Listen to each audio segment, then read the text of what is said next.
ప్రభు పేరిట వందనాలండి. మరి ఆదివారం రోజున మనం అందరం కూడా ఈ విధంగా కలుసుకునే అవకాశం దయచేసిన ప్రభుకు వందనాలు. మరి కూడేసే ప్రతి ఒక్క బిడ్డకు వందనాలు, ఆన్లైన్లో చూస్తున్న ప్రతి ఒక్క బిడ్డకు వందనాలండి.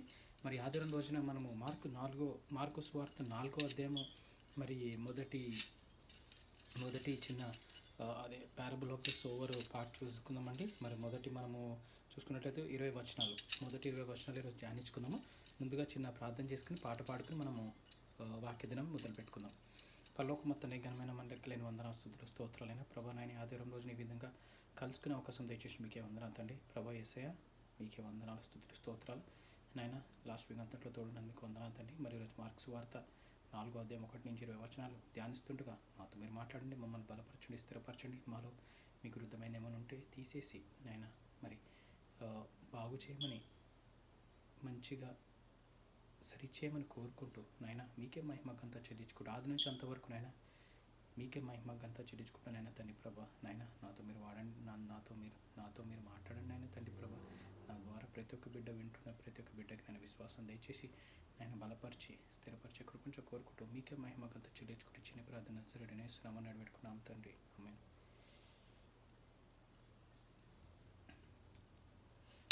చిన్న పాట, అందరికీ తెలిసిన పాట.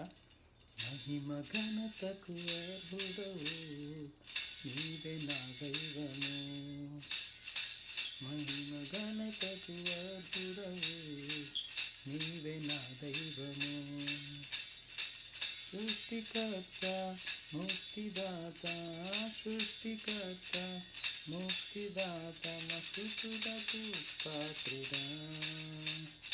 ఆరాధనా నీకే, ఆరాధనా నీకే, ఆరాధనా నీకే, ఆరాధనా నీకే, ఆరాధనా స్తుతి ఆరాధనా, ఆరాధనా నీకే, ఆరాధనా స్తుతి ఆరాధనా, ఆరాధనా నీకే, ఆరాధనా నీకే, ఆరాధనా నీకే.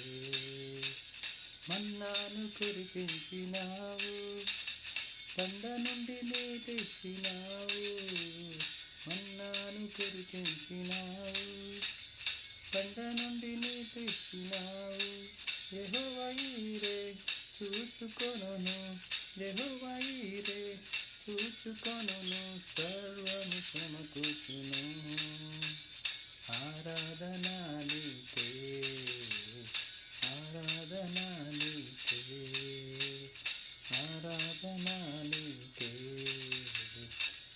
ఆరాధనా నీకే, ఆరాధనా స్తుతి ఆరాధనా, ఆరాధనా నీకే, ఆరాధనా స్తుతి ఆరాధనా, ఆరాధనా నీకే, ఆరాధనా నీకే, ఆరాధనా నీకే. Hallelujah. Thank you Lord. Hallelujah. మరి మన వాక్యతను చేసుకుందామండి. మరి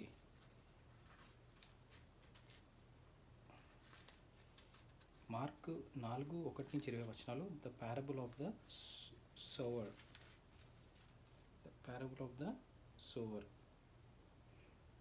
4వ అధ్యాయం 1వ వచనం.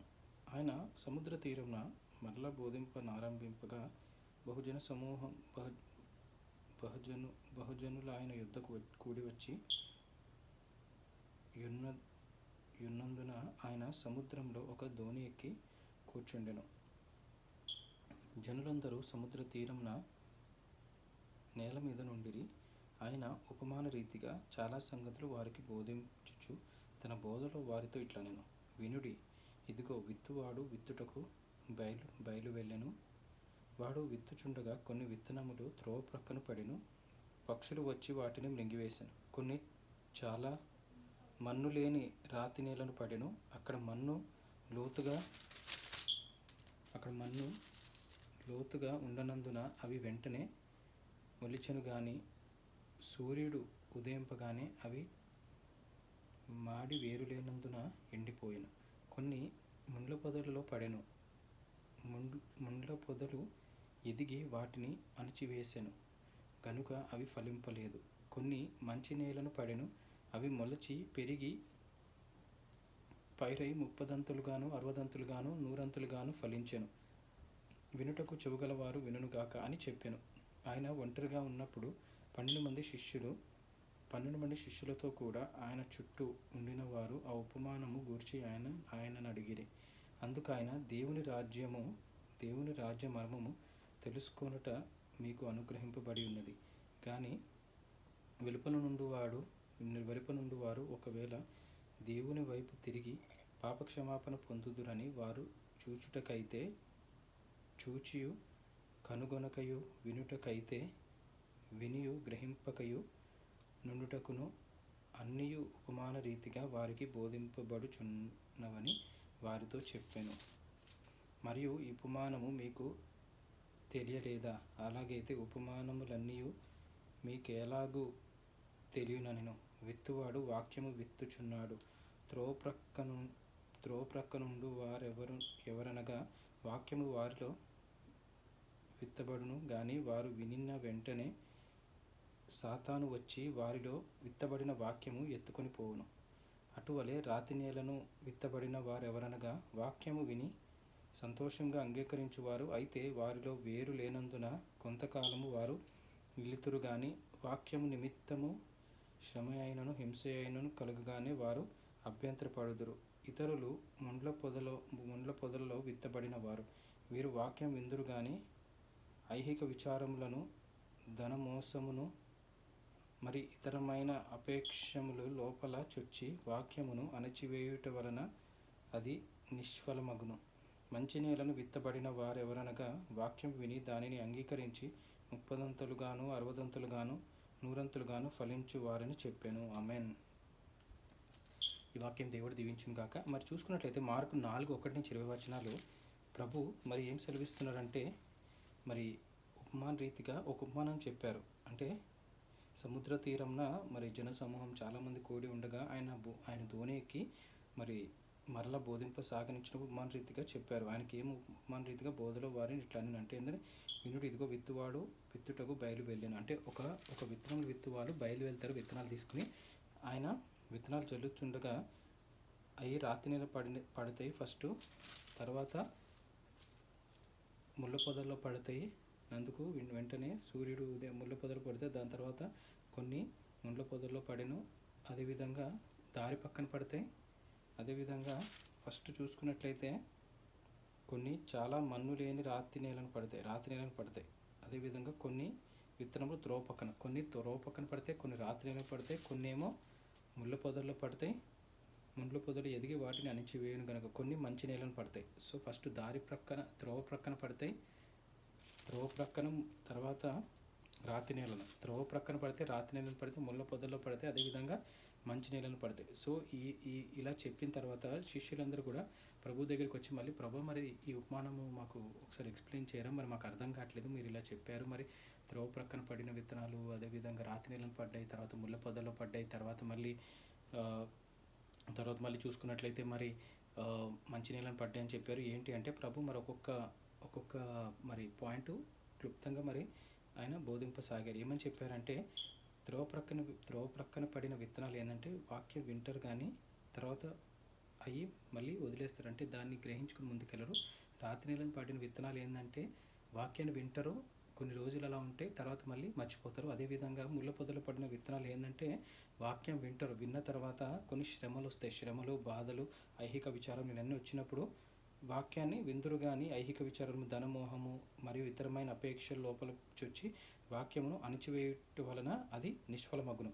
తర్వాత మంచి నేలను పడిన విత్తనములు ఏమనగా అంటే వాక్యాన్ని విని దానిని అంగీకరించి 30 60 100 ఫలించువారని చెప్పాను. సో 30 60 100 ఫలించువారని మరి మంచి నేలను పడిన విత్తనాలను చెప్పారు. సో మన జీవితాల్లో మనం ఇప్పుడు ఈ వచనాలు చూసుకున్నట్లయితే మనం కూడా ఈ వాక్యాన్ని మరి ఏ విధంగా మరి వింటున్నామో, మరి వినుట వల్ల మరి ఎలా ముందుకు సాగుతున్నామో అనేది మనల్ని మనం గ్రహించుకోవాలండి. మరి రాతి నేలను పడిన విత్తనాలాగా ఉంటున్నామా, వాక్యాన్ని మరి త్రోవ పక్కన పడిన విత్తనాలా ఉంటున్నామా, ముళ్ళ పొదల్లో ఉన్నామా, లేదా మంచి నేలన అంటే మంచి వాక్యం విని దాన్ని 30 60 100 ఫలించే వాళ్ళగా ఉంటున్నాం అనేది మనం గ్రహించుకోవాలండి. ఎందుకంటే ఇక్కడ వాక్యం క్లియర్గా సెలవిచ్చింది. మరి దారి పక్కన పడిన విత్తనాలు ఏమనగా కొంతకాలము వారు విందురు కానీ వాక్యం నిమిత్తం శ్రమ అయినను హింస అయినను కలగగానే వారు అభ్యంతరపడుతారు. అంటే వాక్యాన్ని రిలేటెడ్గా శ్రమ, హింస అన్ని ప్రాబ్లమ్స్ వచ్చినప్పుడు మళ్ళీ దూరం అయిపోతారు. అదేవిధంగా ముళ్ళ పొదల్లో పడిన విత్తనాలు ఏంటంటే విచారములు, ధనమోహములు, అదేవిధంగా అయ్యక విచారములు, అదే ఇతర అపేక్షలు అన్నీ ఇంకా చొచ్చి ఇంకా ప్రాబ్లమ్స్ వచ్చినప్పుడు మరి దూరం అయిపోతారు. సో ఇలాంటి మీరు ఏ కేటగిరీలో, మనం ఏ కేటగిరీలో ఉన్నామని మనం గ్రహించుకోవాలండి. ఎందుకంటే వాక్యం సూటిగా మాట్లాడుతుంది. మనం దారి పక్కన పడిన విత్తనాల్లాగా ఉన్నామా, ముళ్ళ పొదలో పడిన విత్తనాల్లాగా ఉన్నామా, త్రోవ పక్కన పడిన విత్తనాల్లాగా ఉన్నామా, మంచి నీళ్ళని పడిన విత్తనాల్లాగా ఉన్నామా. సో మనము ఏదైతే వాక్యం వింటున్నామో విని దాన్ని 30 60 100 ఫలించే వాళ్ళగా ఉంటున్నాం అనేది మనల్ని మనం గ్రహించుకుని మరి ముందుకు సాగుదామండి. మరి వాక్యం ప్రభు మరి క్లియర్గా మరి మెసేజ్ మనకి అందించారు. మరి ఎవరైతే ఒక ఆయన మరి విత్తనాలు జల్లడానికి వెళ్తాడు. వెళ్ళినప్పుడు ఆ విత్తనాల్ని వాక్యంతో పోల్చాడు దేవుడు. సో ఏ విధంగా అయితే మనం ఇంట్లో కూడా చూసుకున్నట్లయితే కొన్ని విత్తనాలు మనము బయట ఇప్పుడు టమాటా విత్తనాలు, లేదంటే బెండకాయ విత్తనాలు, ఇవన్నీ కొన్ని కొన్ని కొన్ని మొక్కలు రావడానికి మనం విత్తనాలు బయట జల్లినప్పుడు కొన్ని మొక్కలు వస్తాయి, కొన్ని మొక్కలు రావు.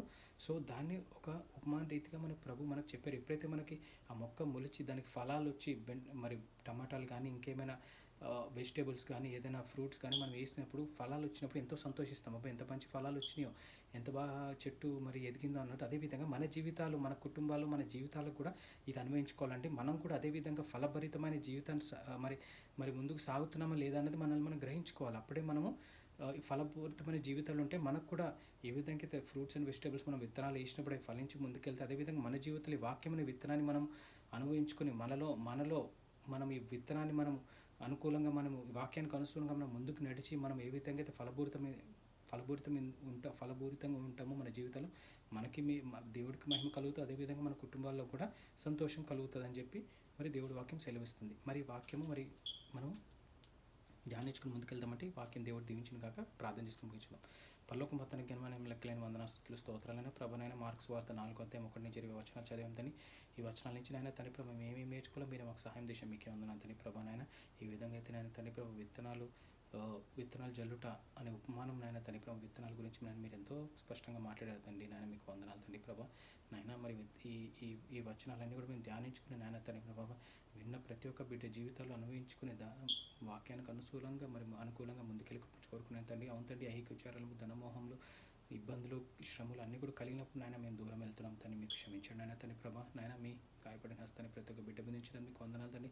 నాయన మేమైనా తెలిసి క్షమించమని నాయన మీకే మహిమగంతా చెల్లించుకుని వచనాలన్నీ కూడా మేము ధ్యానించుకుని ముందుకెళ్ళి కోరుకుంటూ మేమైనా తెలిసి క్షమించమని చిన్ని ప్రార్థన నజరేయుడని యేసు నామమున పెట్టుకుంటాం తండ్రి. అందరికీ shalom. Have a great day. Thank you.